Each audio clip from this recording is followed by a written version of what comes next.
I want to introduce you to an idea. It's a strange term, but it's this. And some of you may have heard about it. Some of you may have heard this term if you've been in church for a while. If you've been under good Bible teachers for a while, you might have heard this. For others of you, it's going to be a brand new term, a brand new idea. It'll make sense as we go through it, but the term is this: a kinsman redeemer. The reason it sounds odd, because we don't usually, unless we're in the Ozarks, we don't use the word kin too much anymore. Or from Chowchilla. No! Watch out. High and inside. Kinsman, one of my kin. Family. Kinsman. Redeemer, the one who buys back what is under someone else's possession. The kinsman redeemer is a relative who redeems what has been sold to someone else. And literally, in Genesis or Leviticus 25:25, the Bible talks about this idea of the kinsman redeemer. If one of your fellow Israelites becomes poor and sells some of their property, their nearest relative has the responsibility is to come and redeem what they have sold. It's the responsibility of the relative, according to Old Testament law for the Israelites, to redeem as a kinsman, to redeem what has been sold or given to someone else's, as someone else's property. And it involved little property, it involved people. Literally, what a kinsman redeemer is a family person who buys back or restores that which has been given away or taken away. The kinsman redeemer was a male relative who has responsibility to help a relative who's in need or in danger. So the way God set it up for his people, when one of his kids was in trouble, in danger, in need, when they experienced a lack or a deficit, God established this law, this allowance for a kinsman, a kin of their family, to go on their behalf and to restore what it is they had lost. The kinsman redeemer was a person who, within certain parameters, who could even avenge their family member in the event of murder or manslaughter. It was their responsibility as a kinsman redeemer to deliver, to rescue, and in many cases buy back property that had been sold. There's a book in the Bible that plays this out in living color in beautiful form and fashion. It's the Old Testament book of Ruth. If you have a Bible and brought one with you, we're going to be in the book of Ruth. The book of Ruth takes place during what's called the time of Judges. There was a period in Israel's life where they didn't have a king, and that was by choice of God. God said, I don't want you to have an earthly king, because all an earthly king is going to do is tax you and take you to war. Right? He said, so don't do that. Let me be your king. You do stuff my way, it'll go fantastic.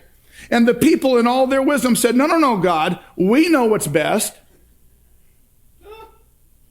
And so right before Israel was given a king, they were ruled by judges. People who would make rulings on behalf of the people. During the time of Judges, it got so squirrely with these people that at the end of the time of the judges, the Bible said everyone did as they chose. Culturally, there was no concern for others. Everything was relative. It was a time when people would say, well, that's your truth, but I have my truth. Does that sound familiar? And it was chaos. There was a great famine during this time. Resources were scarce. Future was bleak. People were oppressed, and they were in great deficit. Inflation was rampant. Gas prices were too high. Invasions all around. That sounds crazy. And the book of Ruth takes place during that time. And it reveals this, that what seems coincidence, what seems as things just happened, that God has a hand even in the most difficult of times. Please understand this. Regardless of the difficulty that you're going through right now, please understand. Difficult times do not mean that God is not working or orchestrating. Amen. Please understand that.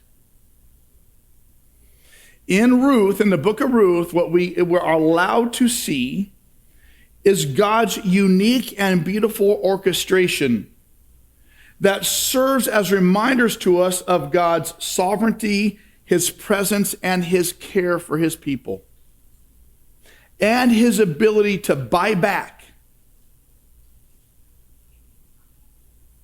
that which needs to be restored. Here's what happens when you and I go through deficit. When you and I are in deficit, we worry.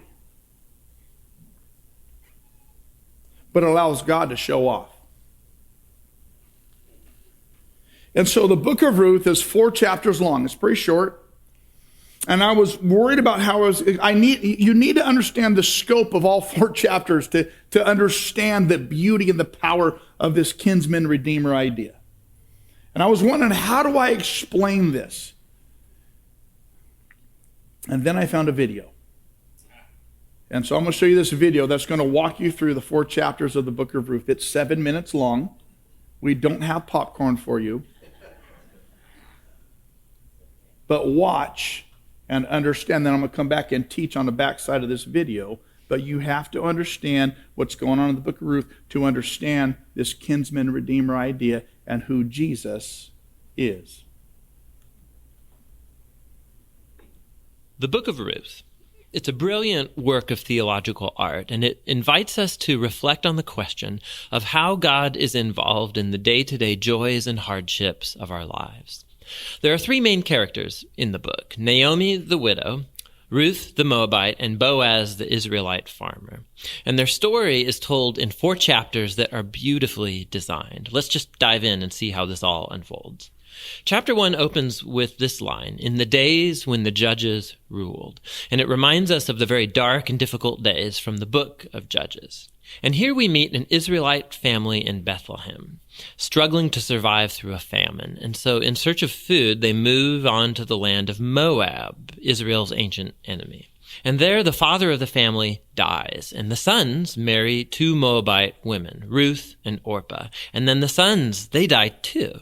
And so they leave only Naomi and these new daughters-in-law. And so Naomi, she has no reason to stay anymore. And so she tells her new daughters-in-law that she's moving back home. And Naomi, she knows that the life of an unmarried foreign widow in Israel is going to be very hard. And so she compels the women to stay behind. Orpah agrees, but Ruth does not. She shows remarkable loyalty to Naomi, and she says, "Wherever you go, I'm going to go. Your people will become my people, and your God will become my God." And so the 2 of them return to Israel together. And the chapter concludes with Naomi changing her name to Mara, which means bitter in Hebrew, and she laments her tragic fate. Chapter 2 begins with Naomi and Ruth discussing where they're going to find food. And it just so happens to be the beginning of the barley harvest. And so Ruth goes out to look for food, and it just so happens that she ends up picking grain in the field of a man named Boaz, who just so happens to be Naomi's relative. We're told that Boaz is a man of noble character, and he notices Ruth. And so after finding out more about her story, he shows remarkable generosity to her. He makes these special provisions so that the immigrant Ruth can gather grain in his field. And in doing so, Boaz is actually obeying an explicit command of the Torah to show generosity to the immigrant and the poor. Boaz is so impressed by Ruth's loyalty to Naomi. He prays for her that God will reward her for her boldness. So Ruth comes home that day, and Naomi finds out that she met Boaz, and she is thrilled. She says Boaz is their family redeemer. Now, this family redeemer thing, this was a cultural practice in Israel where if a man in the family died and he left behind a wife or children or land, it was the family redeemer's responsibility to marry that widow, to take up the land and protect that family. So Naomi, she begins to hope that perhaps there might still be a future for her family. Chapter 3 begins with Naomi and Ruth making a plan to get Boaz to notice their situation. So Ruth is going to stop wearing clothes of a grieving widow, and she's going to show signs that she's available to be married. And so Ruth goes to meet Boaz on the farm that night. And as she approaches, Boaz wakes up and he's totally startled. And Ruth makes her intentions very clear. She asks if Boaz will redeem Naomi's family and marry her. Boaz is once again amazed by Ruth's loyalty to Naomi and her family, and he calls Ruth a woman of noble character. It's the same term used to describe the woman of Proverbs 31. So Boaz tells Ruth to wait until the next day, and he will redeem both Ruth and Naomi legally before the town elders. And so the chapter ends with Ruth returning to Naomi, and they marvel together at all of these recent events. In chapter 4, it all comes together. It turns out, at the last minute, Boaz discovers there is a family member who's closer to Naomi than he is, and he's actually eligible before him to redeem the family.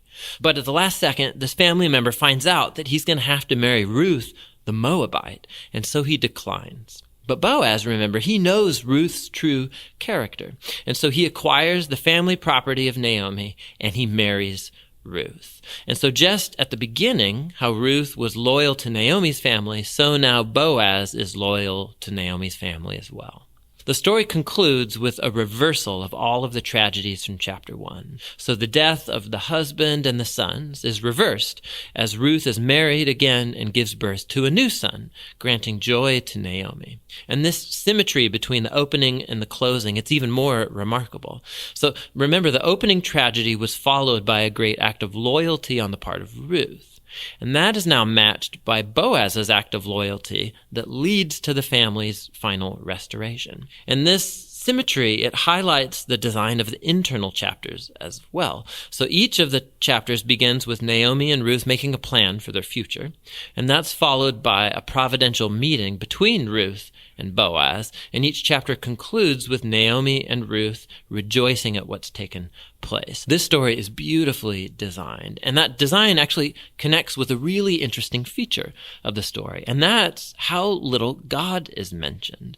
Right? The characters talk about God a few times, but the narrator actually never once mentions God doing anything directly in the story, and that's its brilliance. Because God's providence is at work behind every scene of this story, weaving together the circumstances and choices of all these characters. So Naomi, her tragedy leads her to think that God is punishing her, but actually the whole story is about God's mission to restore her and her family. And he's doing so through Ruth, through her boldness and loyalty, which brings healing to Naomi's life, but not without Boaz, who's a no-nonsense farmer who's full of generosity and loyalty. And so God uses his integrity combined with Ruth's boldness to save Naomi and her family. And so this story brilliantly explores the interplay of God's purposes and will with human decision and will. God weaves together the faithful obedience of his people to bring about his redemptive purposes in the world. And that leads to the real end of the story. The book of Ruth concludes with a genealogy, showing how Boaz and Ruth's son, Oved, was the grandfather of King David, from whom came the lineage of the Messiah.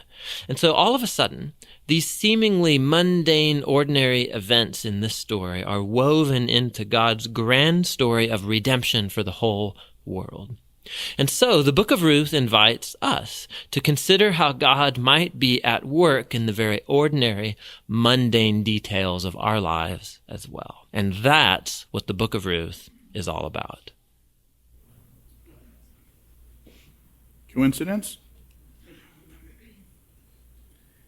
Each of the 4 chapters in the book of Ruth is God's orchestration of coincidence, from devastation to liberation.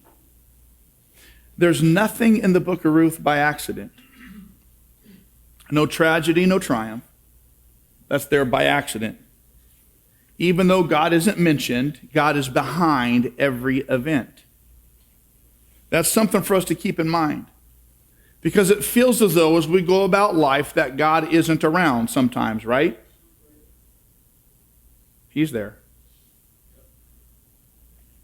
See, God often orchestrates a deficit so that he can provide a provision. And in that provision, there's a whisper of redemption, which is what the book of Ruth is all about. The allowance of a deficit and tragedy so he can provide a provision and whisper to us about the redemption that he offers.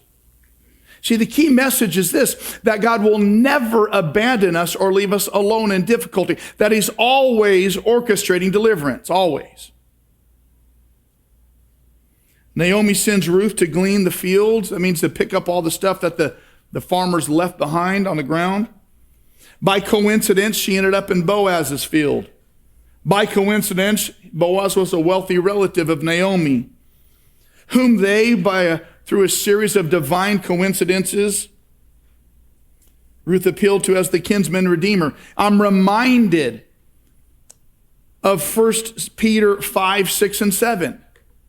Humble yourselves, therefore, under God's mighty hand, that he may lift you up in due time. Cast all your anxiety on him because he cares for you. This is exactly what Ruth fleshed out generations before it was ever written. When you've got a deficit, when you've got a lack, when you've got a void, when you've got to humble yourself. It's exactly what Ruth did. Ruth committed to Naomi and to working in the field. Listen, don't be afraid of the process God will use to bring about your redemption. It will start with humbling yourself. Humble yourself where? Under God's mighty hand, not in false humility. Ruth submitted herself to God's care. She said, I'm in a spot right here I don't know how to get out of. I'm in a spot right here I can't manage. I'm in a spot right here that's bigger than me. And I'm going to submit to God's hand. She said, God, I give you permission to do in my life and with my life whatever you deem best. I'm going to place it under your hand. That's hard to do, especially when we're in one of those spots. We want to wiggle out of it. We want to work our way out of it. We want to do something to make God do something for us. And it's just placing ourselves, submitting to under his hand. And the promise is in due time, he'll lift you up. And he eventually did for Ruth. It wasn't quick. It wasn't easy. But there was an orchestration of events by God's hand, though it was unseen, to bring Ruth to her kinsman redeemer, the only one who could rescue her. And so the Bible says when you do that, then cast all of your anxiety on, don't cast some of it, cast all of it on him. Ruth had a lot to worry about. Ruth had a lot to be concerned about. But she trusted the graciousness of Boaz. She did nothing to merit his graciousness. She just responded to the invitation of a relationship. Why? Because God cares for her and cares for you. That's a promise. Ruth lived in the fulfillment of the promise of redemption. See, the big point about through the whole book of Ruth, the big point about all the coincidences and circumstances in our lives that we find ourselves with, all the deficits, all the lack, all the loss, the big point of it all is that it's about Jesus. It's calling us back to him as our kinsman redeemer, as the only one who can fill the voids, who can fill the deficits, who can fill the losses. The male relative who has the responsibility to act on behalf of the relative who's in trouble, who's in pain, and who's experienced loss. See, in the Old Testament, God, they called him Yahweh. He was Israel's deliverer. He was the one who promised to defend. He was the one who promised to vindicate them, both as their father and their deliverer. In the New Testament, it was Jesus, who was presented as our kinsman redeemer. Did you know that Jesus relates to us as his brothers and sisters? Did you know that? They're God the Father, but Jesus relates to us as our brother and sister. Let me prove it to you. Hebrews 2. Both the one who makes people holy and those who are made holy are of the same family. So the one who makes us holy is Jesus by his death and resurrection, and the ones who are made holy is us who are sinners. We're both of the same family. So Jesus is not ashamed to call you guys what? You ladies what? So Jesus is presented in the New Testament as our kinsman redeemer, who relates to us both as our brother and sister and as God, who redeems us out of our greatest need, like only he can. See, Ruth was the one who was in trouble. Ruth was the one who was in need. And she requested of the kinsman redeemer to cover her both with his protection and his blessing, to redeem her and make her part of his family. See, when I look at the book of Ruth and think about this kinsman redeemer, I don't just see Ruth, I see me. Because I am the one who is in need. And I am the one who needs rescue. And I am the one who needs protection. And I am the one seeking favor. And I've asked my kinsman redeemer to cover me with his protection and with his favor. To buy me back, to buy my life back when I've sold it to evil. To reclaim for me what has been taken away from me. See, the Bible says that the thief comes to steal and to kill and to destroy. But the kinsman redeemer has come to redeem life in its fullness. Jesus, my kinsman redeemer, has had compassion on me. Jesus, my kinsman redeemer, has been merciful and gracious towards me. Jesus, my kinsman redeemer, has bought me for himself. Jesus, my kinsman redeemer, has purchased me out of my curse and out of my destitution and made me a part of his loving bride called the church. And God will allow or orchestrate deficit, loss, and voids in our lives to draw us back to himself as the only one who can fill those.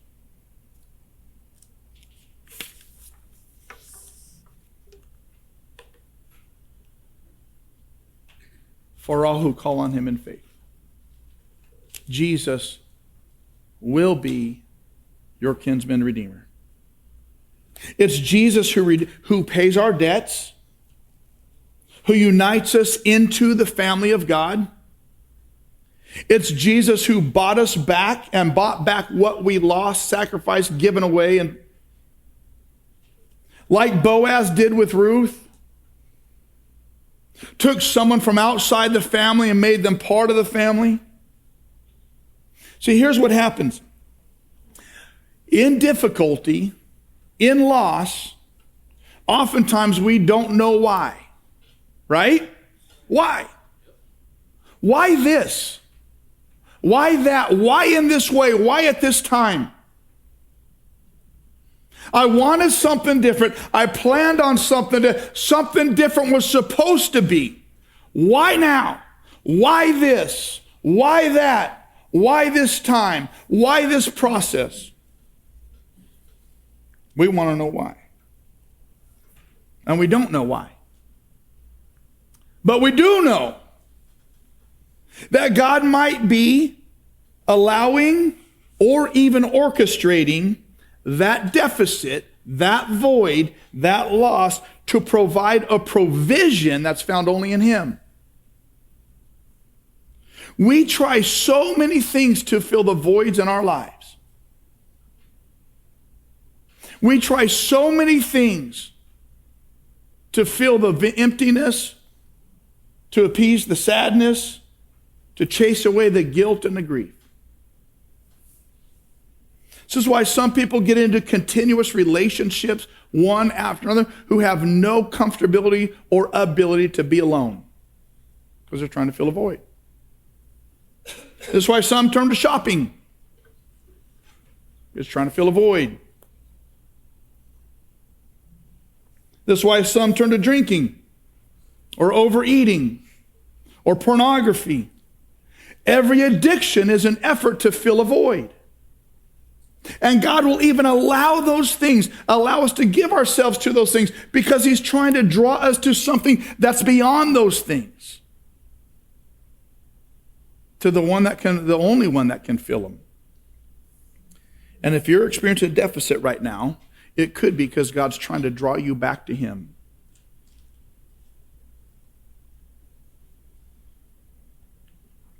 My grandma, early Wednesday, in the hours Wednesday morning, experienced her full redemption. Her greatest need was healing, and God granted it when she entered into his home early Wednesday morning.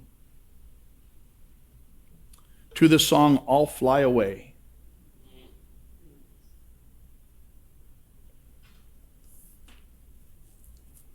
She experienced God's provision in beautiful fashion. I get it. This last Sunday night through Tuesday night, we were in, 9 of us from our church and our ministry was in Phoenix. And after the event was over, we should have been at spring training, but I understand the general managers of the Major League Baseball don't have quite enough money after going through COVID. So the season is on hold. We had a bunch of hours to fill between the event and the airport. And so I was invited by one of our pastor friends to go, in his words, plant freedom seeds in the desert. Go shooting. So we went and bought a bunch of ammo, headed to the desert. What I was assured was a sure thing. They knew exactly where they were going. 2 hours later of looking for a place to go shoot, I finally had to call it and go to the airport. 2 hours. 9 of us stuffed in 2 little cars driving around the Arizona desert looking for a place to plant freedom seeds. You can imagine a little bit of consternation, a little bit of anxiety, a little bit of like, seriously? Because of that, we took this little route to the airport, and right before we got to the airport, we had to stop and get gas. And after we got gas, I noticed my friend Cam talking to someone who was inebriated about Jesus. And so I walked over and saw what was going on, and Cam handed the ball off to me and let me run with it for a little bit. You never do ministry alone. You always do it in teams. I want you to understand that. This guy's name was Porky. And he was drunk. And I cut to the chase with Porky, and I pointed on his chest, and I drew a shape. I said, Porky, here's your problem. It's not that you're drunk. Your problem is you got a God-shaped hole in your heart, and you're trying to fill it with booze. And you've had that God-shaped hole in your heart from day one, and the only thing you've looked to try to fill that void has been alcohol, and it is absolutely destroying you. He said, he was young. He said, I've got psoriasis of the liver. I'm a diabetic. And I poked his chest again. I said, Porky, here's the deal. You're going to die real soon. And when that happens, you're going to face God. And when you face God, why is he going to say, come on in and share your master's happiness?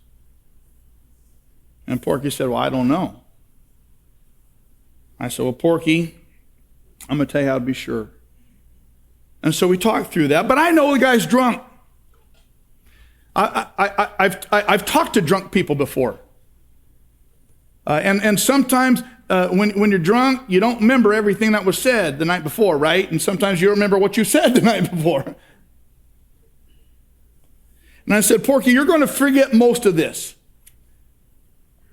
But when you sober up, I'm going to do you a solid.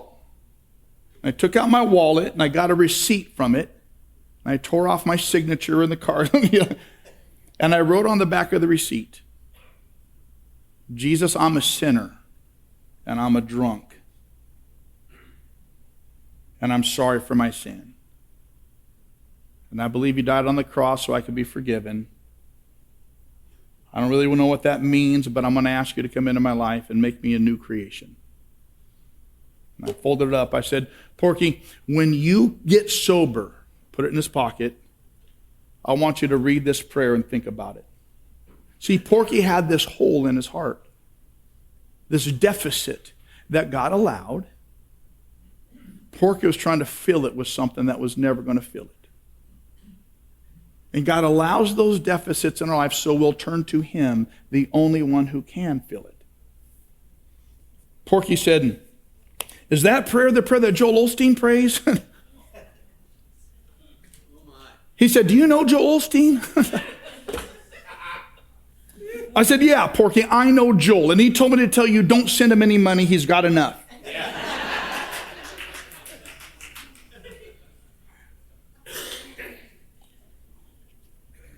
I said, when you get sober, you read this prayer and you think about it. It will not cure your health, but it will be your ticket into eternity. See, we all have our huddles, and we also have those divine appointments. Everybody you meet has a hole and a void. Everybody. And God allows those to draw us back to him, the only one who can fill them. I don't know what's going to come of my and Cam's conversation with Porky. But I do know that God's word doesn't return void. I don't know what's going to happen to Porky, but I do know Jeremiah 1:12 that God says, I am alert and active, watching after my word to perform it. That's what I do know. I do know that Porky's got a deficit, a void, and a hole in his life that is tried to fill with booze. I do know that the Father wants that deficit and void to draw him to the provision of Jesus. Some of the coincidences in our lives, we don't know up front what they'll lead to. But we do know, I do know, that had we not had that 2-hour jaunt through the deserts of Arizona, we would not be in that place at that time to talk to Porky. What I do know is this, that my slides aren't coming up anymore. Here's what I know, that God is at work in coincidence, orchestrating events to give people a chance to get to know him. That's what I know. I don't know what your particular deficit is right now, but I do know that God will allow it and sometimes actually orchestrate it to get your attention, to see that he is your provision. So listen, thank God for the deficit you have right now. Thank God for the hole that you have. Don't rush past it. And don't be fearful of it. Don't try to fill it with anything except drawing close to Jesus. Realize that that deficit is your setup for God's provision. Do you understand? Don't rush past this. It's your setup for God's provision in your life. And know that God's provision in your deficit will serve as his revelation in your life. The way he fills that deficit in your heart right now will serve as his revelation in your life. God is whispering to you, I am your kinsman redeemer. He's whispering to you, I am for you and I am your rescuer. And he's shouting to you in your deficit, pay attention to me. Come to me by faith in my Son.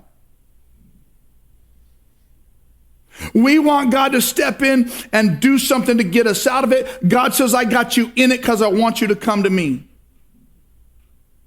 you understand?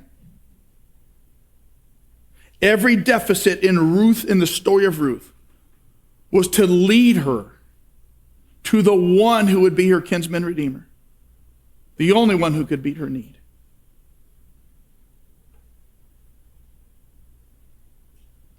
Don't miss him. I want you to pray with me. Father,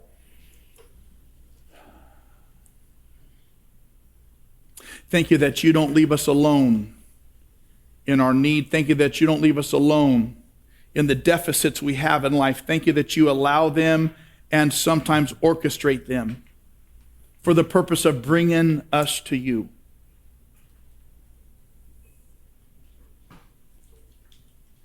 Father, I pray in this moment that all of us, we have those holes, we have those needs, we have those things that we feel are lacking. Would you help us to allow you to be enough? To just allow you to be enough. Help us not to fill them with other things. Help us not to try to fill them with other people. Father, would you just be enough? You are enough. Would you allow us to trust you that you are enough?